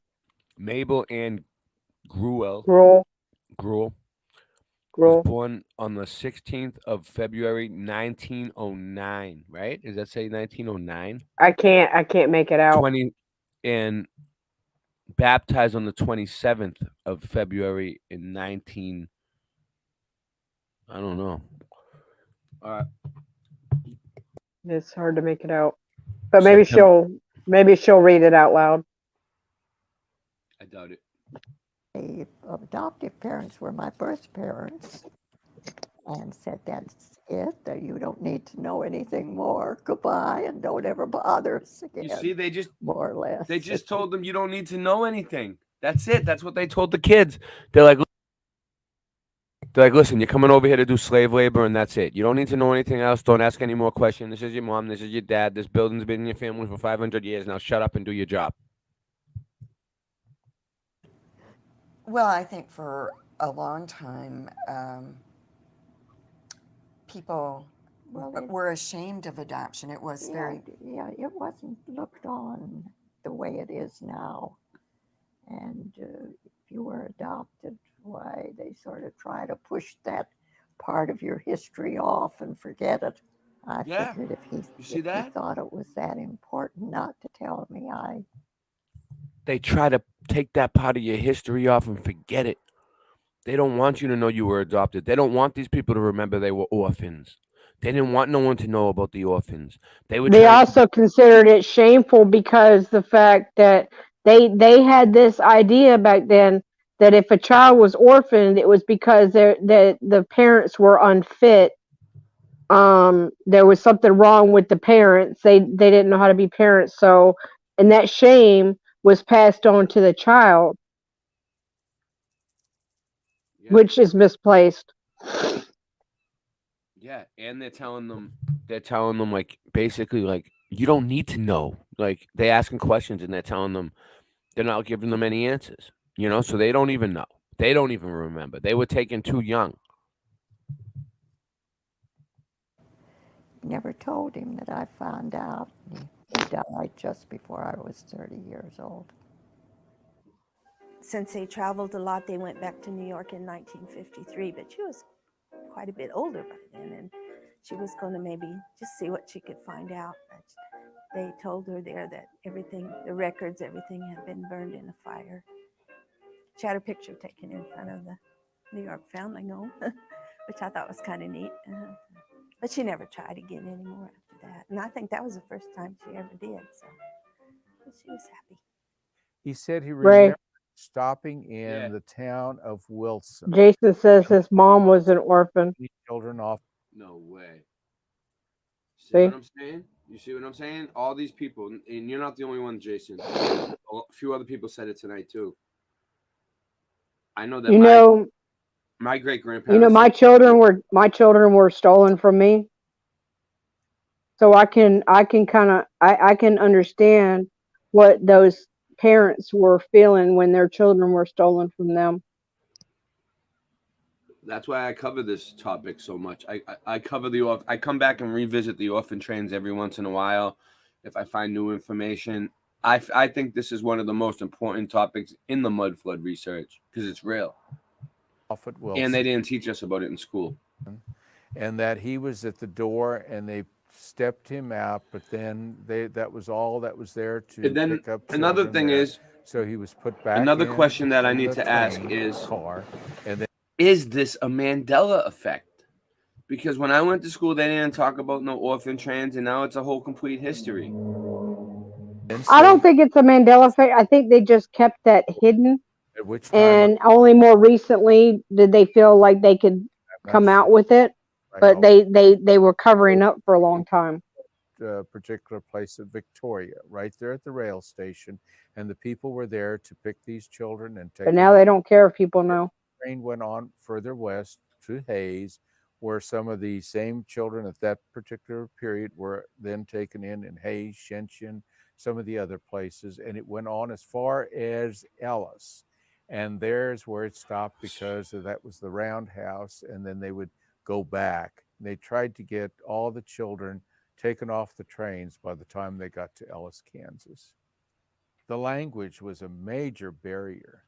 That's weird. Ellis, who- Kansas. Actually, wait a minute. Pause Ellis it. Island, Pause. Ellis, Kansas. And my father didn't Yeah, know. like pause it for a second. Two Ellises. Yeah, go ahead. But actually, now that I think about it, I do remember hearing about orphan trains when I was younger. But it wasn't like a normal thing that was taught in school.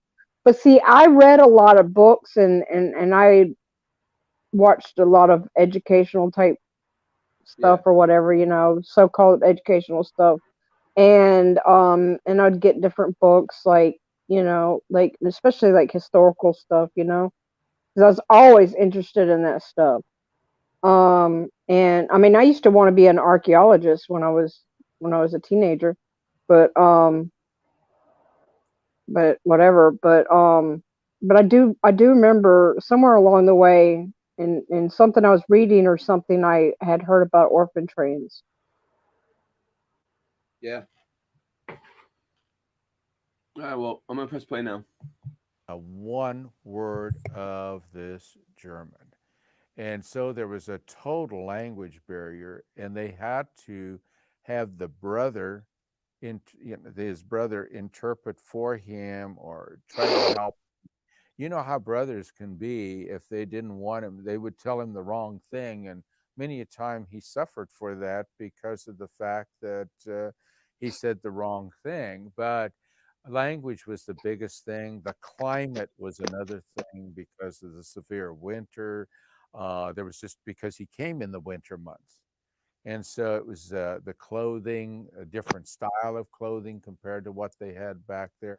And then the other thing was that he was so young that by the time he started school, a lot of these children picked upon each other. But he was fortunate to have had three of the boys that were adopted nearly neighbors. Yeah, GT So the 1982 Mustang. It's at the beginning of this stream. If you rewind it to the beginning, you'll see it. some of the The things Jerry and Seinfeld thing. I share played with it one another some of the from John hardships Levi. that they were feeling, and they did have some downfalls and felt really sad, but they also knew that someone would come and check on them. And so there was one of the nuns who would come, or the Mrs. Comstock from the Children's Aid Society would come through to see if these children were being mistreated. And they also had to present themselves to this individual. And sometimes some of the children got so they were scared to present themselves because they were afraid to tell the truth. And so they would They run were and afraid hide to and tell so the forth. But my truth. father always said he They were afraid to tell the truth. What do you think about that? Afraid, scared to death to tell the truth.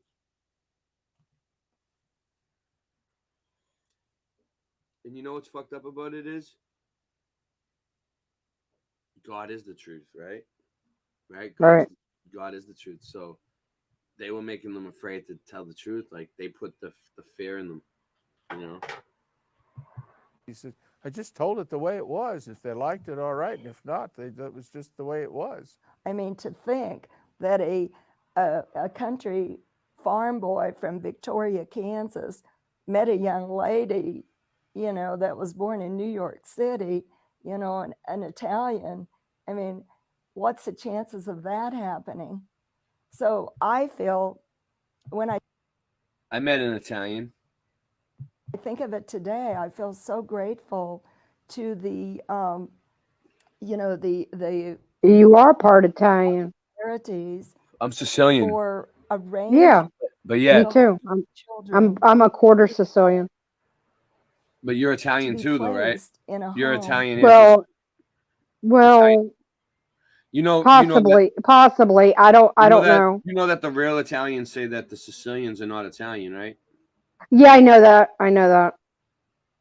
They say that we're black. You know why?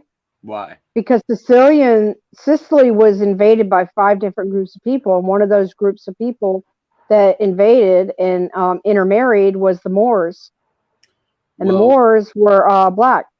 Well, Sicily is beautiful. If you ever, I'll bring it up. I want to go. I want to go. My great grandfather came over to.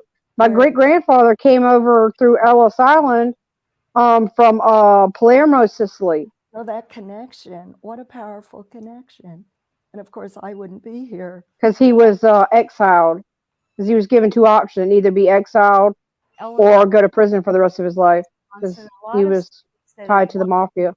Willingly accepted these children, began, and I'm talking And the about mafia was the here. And that's what I'm trying to get. That's what I'm trying to get across here too. All right, so the mafia, the mob, was started by the Masons. Who do you think the mob was? The mob was the orphans. The Irish and Italian immigrants started the mob. The immigrants were the orphans. They brought them over here. So the mud mob, the real mud mob, is actually the orphans. Boom, baby. Look at the practice with some criticism, and there was a growing amount of criticism among social workers. What's up, But Samoan the Watchman? states began to consider that as the states became more populous, they had their own poor children. They had children that were dependent and needed help, and children who were in orphanages. The question became, why are we taking children from out of state and giving them homes when we're not doing that for our own children? We have kids in private orphanages, in state institutions, and so states began to pass laws to try and stop the orphan trains. And they passed laws called the importation of dependent children. In other words, we don't want you. So they actually passed laws to stop these. There's actually laws on the books to prove that this was real. Bringing children from out of state and putting them in homes here. Now, the laws had some major effect. Laws need to be voted because on. it required the institutions to pay to bring the kids in. So if the Foundling Home and the Aid Society have to pay $5,000 to bring in a group of children, it's less likely that they're going to do that. And then there was just such a growing amount of criticism that slowly all of the agencies that had once placed out children on the orphan train stopped, including the Aid Society. And it was the last one to stop. So beginning 1925 or so, I think there was a push in the United States in particular to tend to children's rights, to protect children more so than had ever been seen before. So it was a time in the United States that saw the rise of public reform and civic reform, welfare reform. And so I think that's probably the voice that stopped the orphan trains more than anything else. And yet I'm a history major, have 2 degrees in history, and in all my history courses, I never heard about the orphan trains. UAP is good. So I don't know what that says. Is that because it's an embarrassing element of American history or something that's inconsequential? I think perhaps it's the former rather than the latter.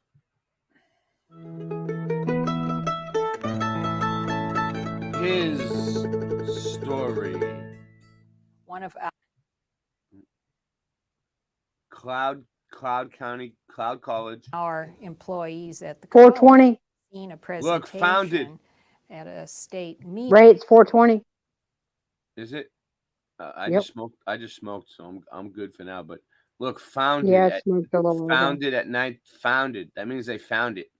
They found it in 1965. They found it. Meeting, and it was on the orphan train. And we then, because we have Look at this lady's hair. educational lecture series Yeah, her affiliated hair is with fucking college, ridiculous. thought that this would be a good topic for our students. Where did and they also the find this lady? community to Look at that building. become aware of. And from there, That's we, beautiful. came up with the idea of having Concordia as perhaps an orphan train site for Kansas, or even for north central Kansas, because quite a few riders came to this area. And then it became a national museum project. Of the 250,000 estimated riders, it's felt like there are only 150 of those still alive today. Only People 150 knew people lived. that they had this past, but no one really thought it was anything out of the ordinary. Well, a number of years ago, Beth Carlgren Whistler, generously offered the use of the depot as a museum or some cultural site for the community. And at that time, there wasn't any 1917. need developed for it. But it wasn't very much longer that we became aware here in Concordia that Mary Ellen Johnson of Springdale, Arkansas, who had formed OSA, the Orphan Train Heritage Society of America, was looking for a new home for that organization. And her goal was not only to find a new home for it, but to establish an office, a research center. And the depot was still available to us, and we started to pursue that. What stood out at that celebration was document from, and I want to publicly, in front of all of you, thank my father for all he has done for me. I consider That's what we all dream of, you know, that Thin, lighter color threads are often ignored in loose.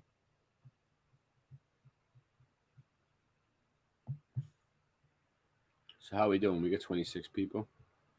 Pretty good. Not bad.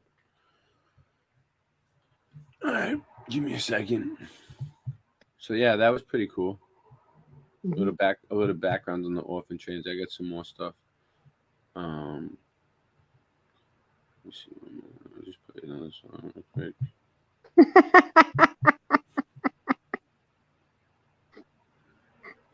What's up, Voynich?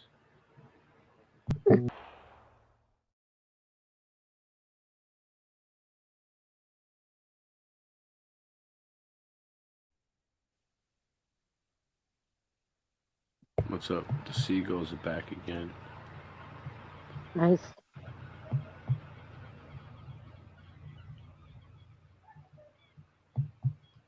Can't really hear them though. Hold on. I know my mic's It's kind of all, weird. it's all right though. I'm sure I'll hear them in a little bit. You'll hear them soon. Yeah. Hold on. I got a few things.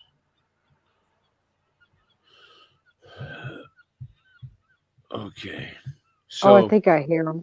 So I thought that, just to switch it up a little bit real quick. Well, first of all, now let's finish up with the orphans. All right. I don't know if I already played this one or not. I think I might have already played it, but it's only a minute long, so I'm going to play it again. I don't know. This might not be the same one I played at the beginning. It might be.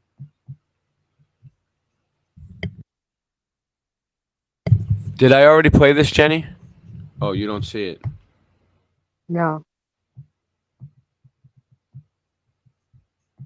Sky rats.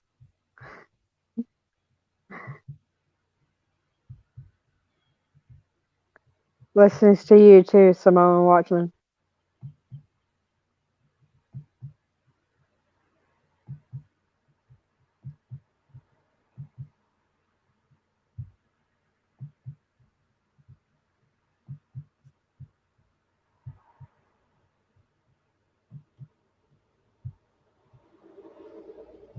arrival in Hopkinton, Iowa, the state's residents had taken in more than 6,600 children. 6,600. Most from New York City or other Yeah, regions.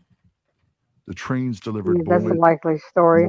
300 Iowa towns and cities over You a can set always tell when it's bullshit because they got to throw their sixes in there, communities took in more than 25 or their children. 33s and their sixes and their 66s and their It's like when they do on like 666s. those it's almost getting like comical now, to the point where, like, you know, when you watch like those shows and they show fake, like on like comedy things, and they show like people's phone numbers and it's like 555-5555. You know? It's like every time you see a 33, you know it's fake. Rapids. Yep. And that's why it's so obvious that the Bible is missing books, because 66 books in the Bible? Come on. Iowa had only Ain't no 773, such thing as a coincidence. accepted at least 25 boys and girls. Historians believe that the state's residents eventually welcomed 8,000 to 10,000 orphan train riders. In many other Midwestern states, the numbers were also sizable. Between 1854 and 1929, an estimated 250,000 children were sent out to all continental 48 states and Canada. The majority state-wise was sent to New York. New York City received the most close to home, but then as a region, the Midwest received the most children. Okay, cool. So Within 4 years of that train's arrival in Hopkinton, Iowa, the state's residents had taken in more than 6,600 children. how you doing? Question the answers. All right, so this is what I got now. So check this out. This was in Boston. This was a flood that we had, and dumpsters were floating. This wasn't recent, but I just found it. I thought it would be cool to show.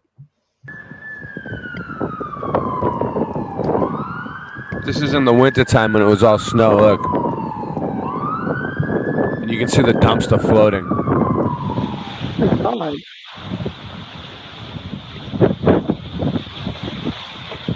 When was this? Downtown Boston. Like I 4 said years. when? 4 years ago. When? Oh my God.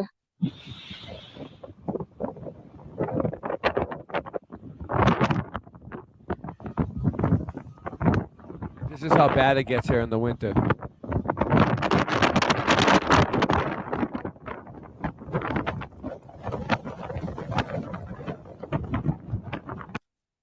do you think about that? Actually, Ken, the 1611 King James had 80 books in it. There were 14 books removed from the 1611 King James.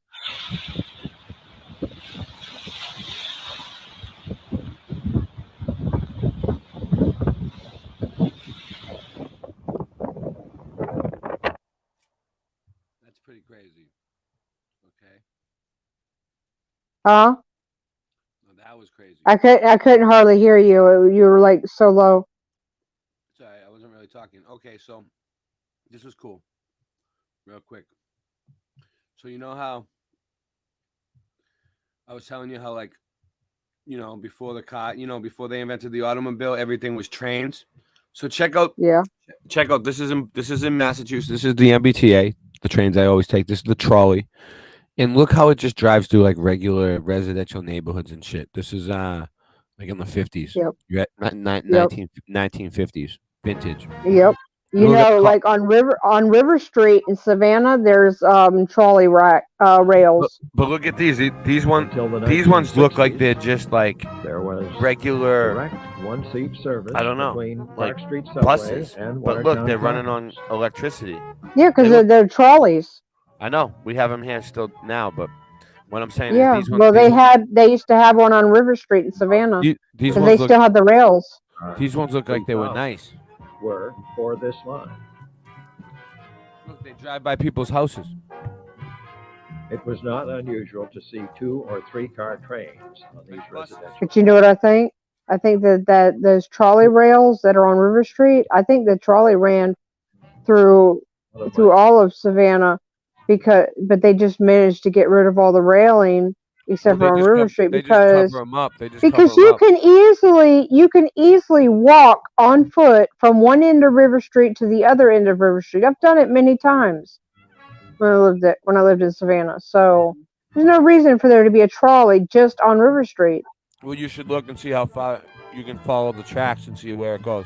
Oh, I'm gonna do an adventure in Savannah as soon as I can. As soon as I can plan that trip out. That's a good one. But look at this. It's driving right through, like right by There's house. so much freaking brick, man, and mud flooded buildings and melted brick and all kind of shit like that in Savannah. It's crazy. Especially on River Street. But that's horrible.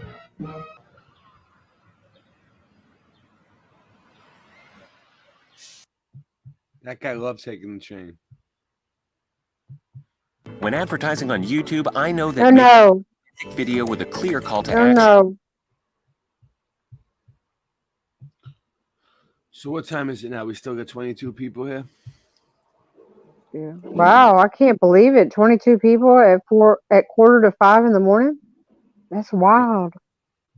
Well, it was a Friday night, so going into Saturday, so that makes a difference. All right. Well, I guess now's a better time than ever. Okay, so real quick. Yeah, oil shortage, my ass. Oil's a renewable resource. It's produced by the earth. And they want to create the illusion of scarcity by calling it fossil fuels, which is total BS. I don't want to make too big of a deal about this, but we do need support. So we need. I used to think that too, Jason. We need to get. I used to think that too. Me and Jenny need support. We need to get Until I moved to Savannah. When I lived in Savannah, that's when I found out different. In the stream. Listen, you go to my About Me section. Jenny has a PayPal in her section on her channel. She has a Venmo for donations for her. I have my own PayPal. I have my own Venmo. I have my own Cash App. All right here, About Me section on my channel. I also have a Buy Me a Coffee, where you can get a coffee, like you buy me a coffee once a month. It's like a monthly thing. It's like almost like a Patreon type of deal. And then you got Boston Ray merchandise. These are different ways that you can support my channel and support me, because we do need support. You get these in any color you want. It's all different colors, all different designs. I'm not trying to make it too big of a deal about it, but me and Jenny do appreciate the support. Things have been getting better around here. People have been helping. Thank you to everyone who has supported. Get your Dr. Fauci's COVID commander shirt. Hold on, let me show you. Man, we got COVID commander everything, dude. COVID commander. Boom. He is COVID commander. Get it in any color you want. With the "We Do Not Consent" on the back. We have Late Night Live. We have Flat Flops. We have Flat Earth Fucky Ducky. We have everything. But the Late Night Live tees are pretty hot. We have different color designs here. All right. We have all kinds of stuff. Take a look. Support us. Support the channel. You know, we got the Flat Earth Fucky Ducky.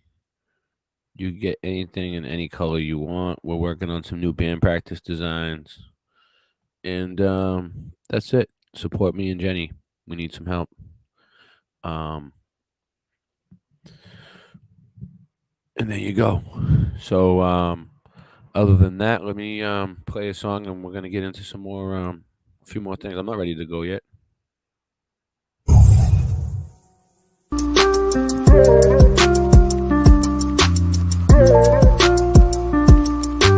When Mandela affected, don't know where the duck goes. Mandela affected, don't know. I said we going Mandela affected. affected. Don't know where the deck goes. We all infected. Oh no. I said daydreamer, dream. They said I'm just a daydreamer, dreaming with my head always motherfucking in the ceiling. But it seems that the truth's got that accent. Y'all ain't really fucking seeing y'all affected, but now you got 6 holes in your fucking face, man. What is you been sleeping? No one is mistaken me for logically frustrated, cause now I know that there's always been 6 people seated in the JFK assassination. But of course all the bets know let's go where it went. Logically frosty, he shouldn't be like this. Honestly, he should be cold as shit. Why does he need a scarf and what's the point of it? Be careful what you wish for in the Matrix glitch. Where I'm fucking from, it wasn't like this, but at least it's nice to know I'm not alone in shifts. When Mandela affected, don't know where the deck goes. Mandela affected, oh no. I said we going Mandela affected, don't know where the deck goes. Affected, oh no. I said these shifty bastards, your wrists are tethered as your pulses under your thumb no longer centered. You're shrinking factor here and after. Not even talking that quick, it's just the time is moving faster. You're lost in the facts since reality's hack, bitch. Like summoning demons with these dancing tactics, like Sam Psychiatric, blending some magic, losing your stars and stripes as the demons demanded. Running in circles, but to whose advantage? It's a sense from the creators while on Satan's sandwich. No longer get scared from Ricky Ricardo's laughter. In fact, I slap a bitch just to hear someone in the chatter, like someone in a bar quoting it like it matters. Cause this isn't my home, it's a slain and disaster. How the fuck could this be? Someone tell me, you can't say. Mandela affected, don't know where the deck goes. Mandela affected, oh no. I said we going Mandela affected, don't know where the deck goes. We all affected, oh no. I said daydreaming.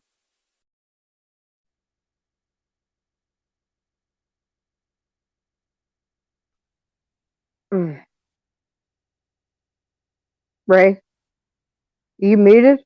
Yeah, I'm muted. All right, you ready? Are you Hey, ready? check it out. Scott said that tomorrow he's changing out his drums, so he's gonna be setting up his drums in his garage. Nice. Let me know. Let me know when you get them all set. Come on, jam. Let me see. All right. We got a whole bunch of Mandela effect shit lined up. You ready? Just Yep. lined up. Just lined up. All right. So this is a new one that I just noticed. August 9, 2022. It was a godlike this morning. I saw this. Jan from Toyota or Flo from Progressive. Whom do you prefer and why? Well, I know her. Impossible to have not seen her a million fucking times in my past. But never I saw this one. I saw this video. Funny. heard of Toyota Jan. I've heard of it. I've heard of this lady. Recall. She's been. I haven't. I never have. Yeah, she's on the Toyota commercial. She's annoying. She's annoying. I've seen her a few times. She was on around like the Christmas time last year and stuff. Yeah, I knew about this lady. I did. When did she start? I don't know, but I knew about her. It must have been after I got rid of my TV. Must have been. Yeah, she's new. She's not that old. Okay. Well, then she's new. Then there's no way. I don't it's kind of hard to stretch that into being a Mandela effect, man.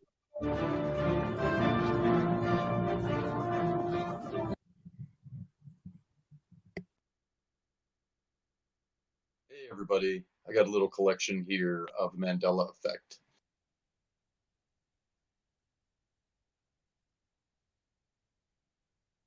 Residual evidence for you today. First up is a short video clip from the beginning of a Jeopardy show quite a few years back, Celebrity Jeopardy. This is involving interview with A, or Interview with the Vampire movie? She starred in Jumanji and Little Women. Earned a Golden Globe for Interview with a Vampire. Earned a Golden Globe for Interview with a Vampire. And earned a Golden Globe for Interview with a Vampire. And guested on ER. Welcome, Kirsten Dunst. And there you have it. Interview with a Vampire, according to Jeopardy. Here we have the spelling in question of the word Camaro. We've seen this very recently from Scare Performance. Yeah, wasn't it A? It was an A. It wasn't. It was definitely an According A. to Redbubble.com, that sells these T-shirts for just over under $20, depending on where you live. It was an E, or it is an E, but it isn't. And when they find out, they're not going to be too happy, I don't think. And speaking of not too happy, this guy's really, really going to be pissed. That bit basically speaks for itself right there. And another tattoo. And you can find these two guys, these two photos, at fullredneck.com. Surprise, surprise. Here we have the logo. The old Stop way, it. the original way, the way I remember. Whereas the center vertical Oh my is god. matching angle, pretty much in this case. Fullredneck.com. Which this is an effect. Fucking hilarious. Very confident about. You know, I know for sure it was all slightly slanted, and I like the center part at the very least. And here's one I know many of you are not a big fan of. Please excuse the whole Twin Tower bit going on. But for the flag, this is a perfect example, kind of 2-in-1, as far as where the blue box is sitting on the stripes or what it's covering. So as you can see, the blue box is next to the red. There's 7 stripes below it and 6 matching the blue box.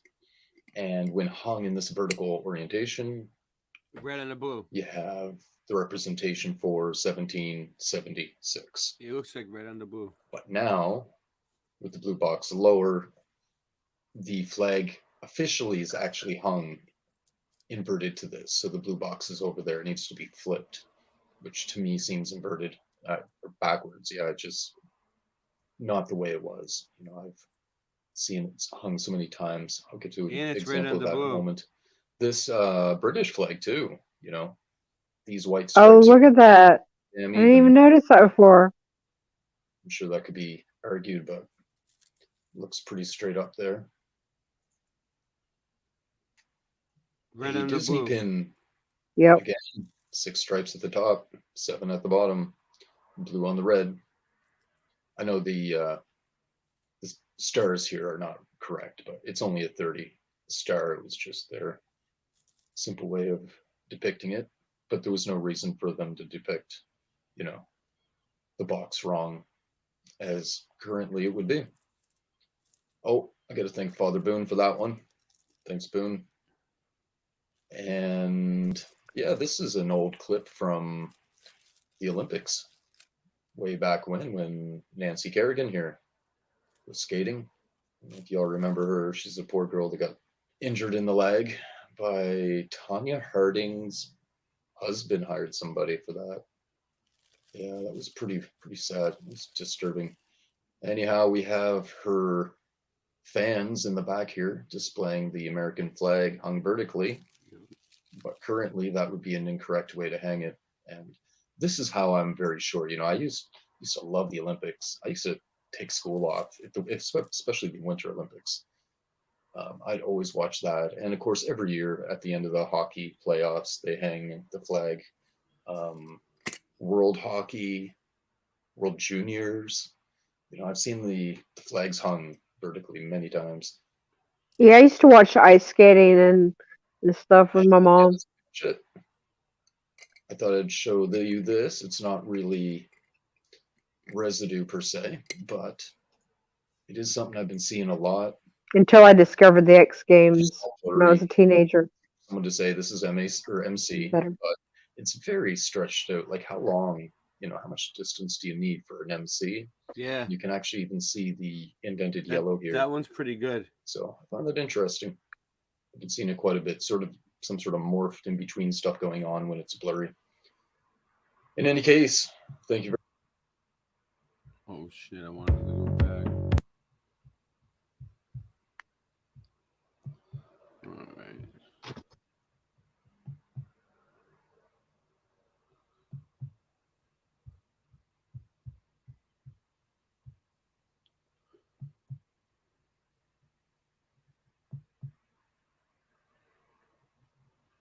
New words, map changes.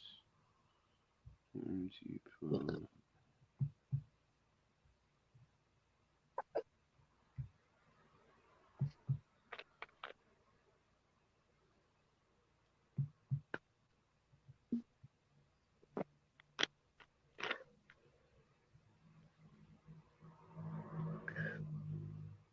There's a lot of crazy ones here.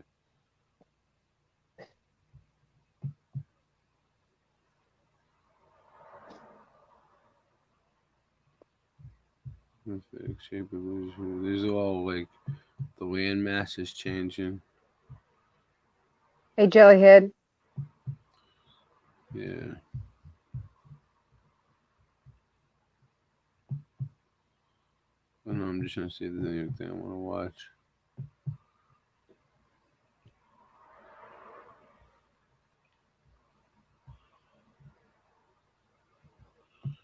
Homemade smoke ovens. Yeah, I don't know.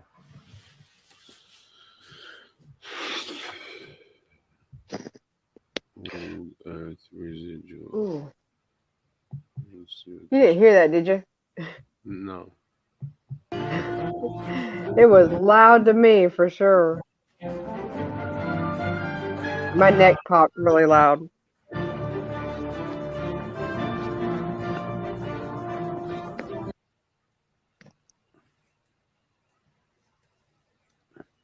Hey everybody, I have a gift for the season here, very much like the one last year, only maybe a little better. So I found a book, it's kind of a magazine book, The American Federationist, October 1937. And I'll give you a quick flick through her, just to let you see what it's like. Got some lava soap, a lot of advertisements. Dodge truck, Wrigley's, the perfect gum, Chrysler, America Goes Chrysler, 69-cent razor with a free trial, Zenith Radio, future radio right there. Nothing new under the sun, mother. Haven't I heard that a few times? Oh yeah, 1938 Studebaker. Sweet. Oh yeah, that guy right there. He is my hero. He wins the High Standard Safety Award. So I'm flipping through this book, and lo and behold, like, what is this? Could it be? Very much so. Very, very, very happy. It's like winning the jackpot. It took me a year to find another one. So I get a nice still shot for us here. And as you can see, we got a pretty decent depiction of the globe the way it used to be. Not perfect, but pretty good. First off, we have, of course, North and South America where it should be. And Wow. just a good idea for those of you who haven't sort of analyzed this. That's some good residue. Here's our globe right now. That was some good residue, what he found. I know. And of course, the next best thing, which isn't the easiest to find, is a nice wide open Mediterranean Sea. Especially you can see the distance between Spain and Africa. In this depiction, Africa is like indented oddly. I'm pretty certain that's not the way it used to be, but as you can see here currently, Spain is pretty close to Africa. Another interesting thing, if you look at the size of Europe, like Central Europe here especially, right in this area, Maybe the sea levels were higher. of Sweden and Norway. It's because the globe is fake. It's That's incredible. what I think. Well, I know that, but I'm saying where he said it was indented at the top of Africa like that, it might have been covered with water. It's looking a fair bit The better. sea levels could see what I'm talking about. Yeah. You can see Greece, 1 hump, 2 hump, 3 hump. Of course, Italy isn't looking like much of anything right here, but it is on a downward angle more so than over. And Greece is not like connected to a Turkey here, even though that sort of starts to get into the outskirts of the depiction anyway. Also, Florida here is a fair bit straighter down. Nowadays, it sticks out a bit. Seems like it points out towards the Atlantic a bit more. Also, the distance, for those of you who'd like to know, like how far over is South America from where it was?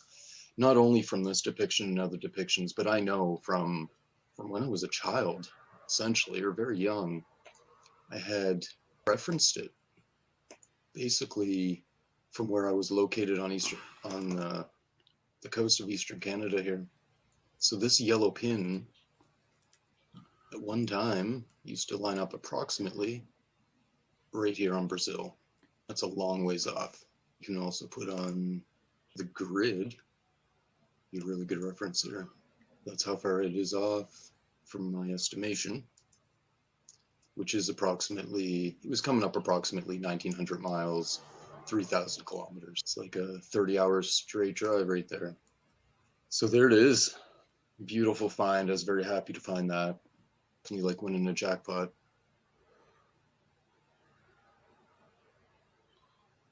And that is the cover of the book again. See, it's volume 44, number 10, from, of course, the October 1937. Most of those books go for about 25 bucks, I found. A Vancouver, BC book I found, basically like a picture book. And I found this picture in it, which is pretty cool. It's a government building, heck of a gathering. Look at these guys on the roof. It's freaking awesome. And Union Jack, as I remember it, this here center red strips is evenly placed on the white. Currently it isn't anymore.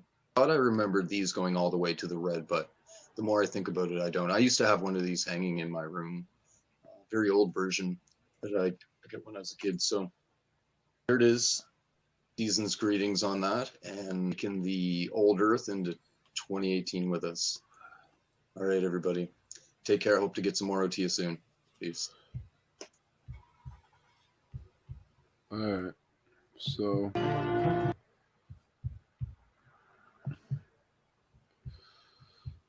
me see.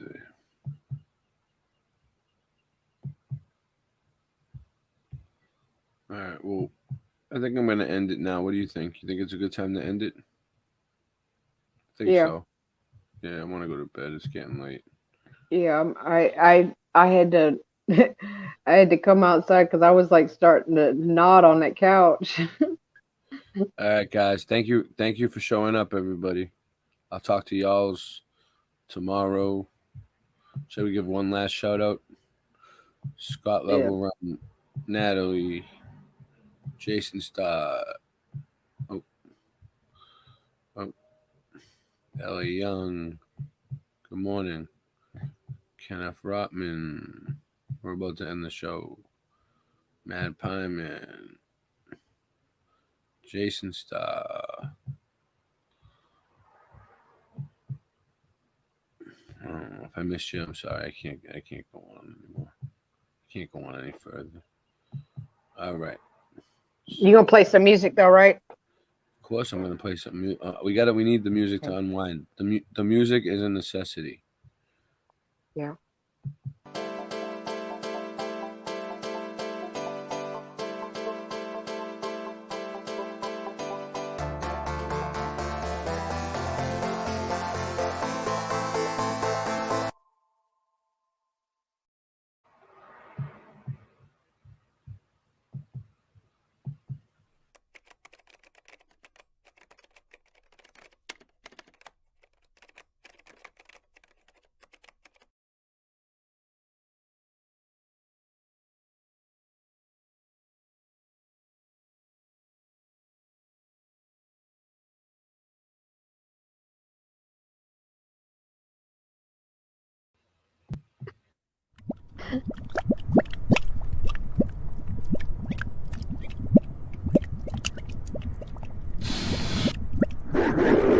What's the matter? You bums forgot how to kill people? Doesn't your work mean anything to you anymore? Have you no sense of pride in what you do? No sense of duty? No sense of destiny? I'm looking for generals! What do I got? Foot soldiers! All you see is crooks. About to go in, son. Immortal technique. Good looking on the beat. Forever P. American. Look. Killer bees back in the building with machining them. We creaming them with pockets of dirty money and clean again. Ain't got to tell you I'm dope, just stick the needle in. The goose is all quite big enough to fit this eagle in. Test the seasoning, why ask why? I has my reasons and my birds don't need no seasoning. Methyl D in this evening. Now ask yourself, is that really air that you breathing in? I think outside the box, did I find a box I can keep them in? Or just leave it then, like the bouncer won't let your people in. People said they want that old map, well it's the prequel then. I get medieval, some people won't make the prequel then. Leave them in the fetal position, F it, I'm leaving that.